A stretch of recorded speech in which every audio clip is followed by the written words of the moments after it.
साथियों, आज के वीडियो में हम प्रदेश के समस्त विभागों में काम करने वाले अनियमित संविदा दैनिक वेतनभोगी कर्मचारी और समस्त अनियमित कर्मचारी जो किसी भी प्रकार से अनियमित के रूप में अपनी सेवाएं विभागों में दे रहे हैं, उनसे संबंधित एक बहुत ही महत्वपूर्ण मुद्दे पर चर्चा करेंगे। क्योंकि छत्तीसगढ़ संयुक्त अनियमित कर्मचारी मोर्चा के द्वारा भी एक पत्र जारी करके अनियमित कर्मचारियों की जो भूमिका है उसके बारे में बताया गया है कि अनियमित कर्मचारियों ने अब तक क्या किया और उनको अब तक क्या मिला है। तो इसके बारे में विस्तार से चर्चा करेंगे। छत्तीसगढ़ संयुक्त अनियमित कर्मचारी मोर्चा के जो प्रांतीय संयोजक हैं गोपाल प्रसाद साहू जी, उनके पास भी कई अनियमित कर्मचारियों के द्वारा फोन कॉल करके उनसे पूछा गया है कि अनियमित कर्मचारियों की जो आगामी चुनाव है 2023 में जो चुनाव होने वाला है उसमें अनियमित कर्मचारियों की क्या भूमिका रहेगी, उसके संबंध में अपनी राय स्पष्ट करें। तो इस पत्र के माध्यम से बताया गया है कि जैसा कि आप सभी कर्मचारी साथी अवगत हैं कि प्रदेश में आम चुनाव की घोषणा हो चुकी है और 7 एवं 17 नवंबर 2023 को 2 चरणों में छत्तीसगढ़ में चुनाव संपन्न होगा। अनेक अनियमित कर्मचारियों के द्वारा इस चुनाव में अनियमित कर्मचारियों की भूमिका के बारे में स्पष्ट राय के लिए फोन कॉल करके और मैसेज करके जानकारी चाहिए जा रही है। इसके संबंध में 10 बिंदुओं पर जानकारी बताई गई है। समस्त अनियमित कर्मचारियों से इसके बारे में विस्तार से चर्चा की गई है। तो इसमें पहले बिंदु पर बताया गया कि प्रदेश के जो शासकीय कार्यालयों में काम करने वाले लगभग 7 लाख कर्मचारी हैं। जो मोर्चा के पास उपलब्ध आंकड़ा है उसके अनुसार 7 लाख या उससे भी अधिक जो अनियमित कर्मचारी हैं, जिसमें मानदेय, आउटसोर्सिंग, ठेका, सेवा प्रदाता, दैनिक वेतनभोगी कलेक्टर दर, श्रमायुक्त दर पर काम करने वाले श्रमिक, अंशकालीन जॉब दर और संविदा के रूप में जो कर्मचारी मध्यकालीन बंधुआ मजदूरी में भी उससे भी बदतर स्थिति में काम करने पर मजबूर हैं। दूसरा इसमें है कि न्यूनतम वेतन में काम करने के लिए भी कर्मचारी मजबूर हैं। आज छत्तीसगढ़ युवाओं को प्रदेश के शासन और प्रशासन के द्वारा प्रति माह 2000, 3000, 5000, 10000, 15000 में काम करने पर विवश किया जा रहा है। उन्हें न्यूनतम वेतन भी नहीं दिया जाता है और इसके विषय में श्रम विभाग भी पूरी तरह से मौन है। अब बात कर लेते हैं आंदोलन की। क्या कर्मचारियों ने अपने हक की लड़ाई लड़ी या नहीं लड़ी? तो ऐसा नहीं है। कर्मचारियों ने अपने हक के लिए जो बन सकता था उनके द्वारा किया गया। पत्राचार भी किया, वार्ता भी की, आंदोलन भी किया।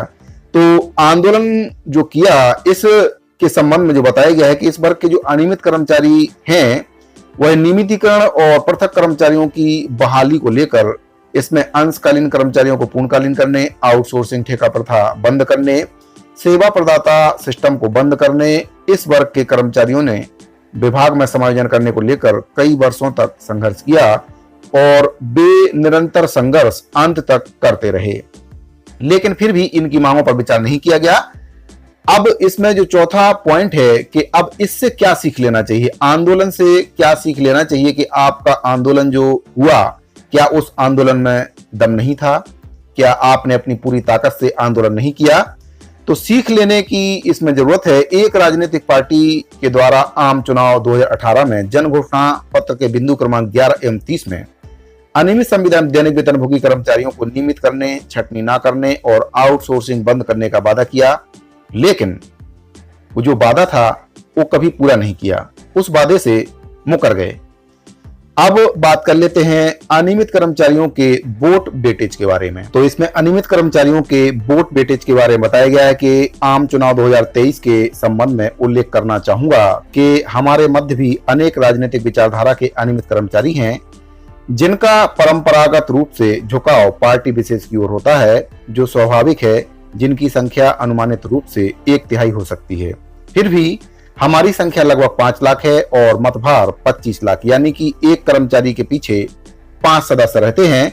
तो ऐसे में 5 लाख को 5 से अगर गुणित करते हैं तो संख्या 25 लाख के आसपास होती है और कुल मतदान 203 लाख पर 80% वोटिंग पर अनियमित का वोट प्रतिशत 15 लगभग होगा। अब इसमें बात करेंगे वोट के प्रभाव के बारे में कि अनियमित कर्मचारियों का जो वोट का प्रभाव है वह कितना है। तो पिछले जो चुनाव हुए हैं उसमें निर्णायक भूमिका में अनियमित कर्मचारी थे, जिसके कारण से तत्कालीन सत्तारूढ़ पार्टी सत्ता से बाहर हो गई थी। जो पहले पार्टी थी उनके द्वारा भी यही किया गया था कि अनियमित कर्मचारियों की जो मांग है उसको दरकिनार किया गया था।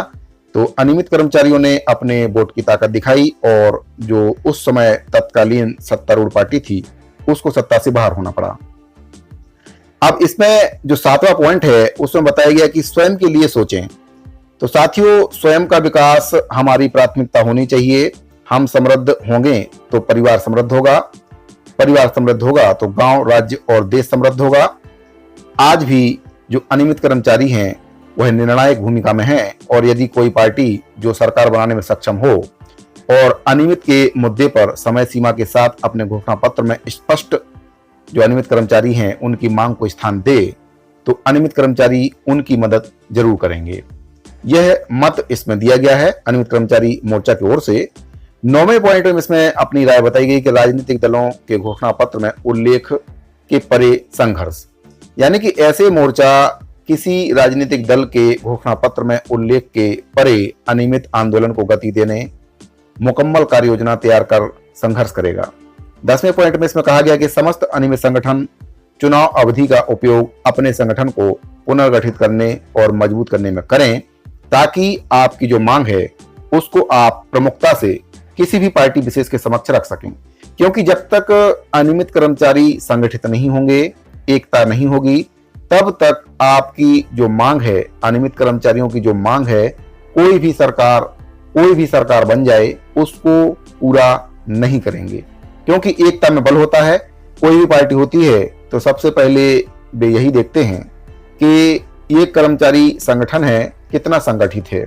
अगर कर्मचारी संगठन संगठित रहेंगे, एक रहेंगे, तो हर कोई पार्टी आपका समर्थन करेंगे और अनियमित कर्मचारियों की जो मांग है उसको पूरा करने के लिए बेबस हो जाएंगे। लेकिन अगर एकता नहीं होगी तो कोई भी पार्टी हो वह कर्मचारियों की मांग को पूरा नहीं करना चाहते हैं। और हाल ही में यही हुआ है।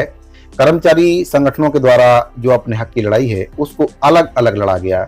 सभी कर्मचारियों के अपने अपने संगठन हैं, संगठन बनाने में कोई भी बुराई नहीं है, लेकिन जब अपनी मांग पूरा कराने की बात आती है तब सभी कर्मचारी संगठनों को एक साथ एक मंच पर आकर अपनी आवाज को बुलंद करना चाहिए।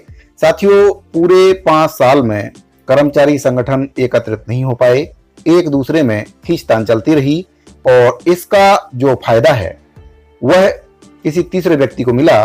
कर्मचारियों की मांग वहीं की वहीं रह गई और अब अगले 5 साल के लिए कर्मचारी फिर से वहीं के वहीं रह गए। तो साथियों, अगर आपको वीडियो अच्छा लगा हो तो वीडियो को लाइक करके शेयर जरूर कर दें। मिलते हैं अगली वीडियो में। धन्यवाद।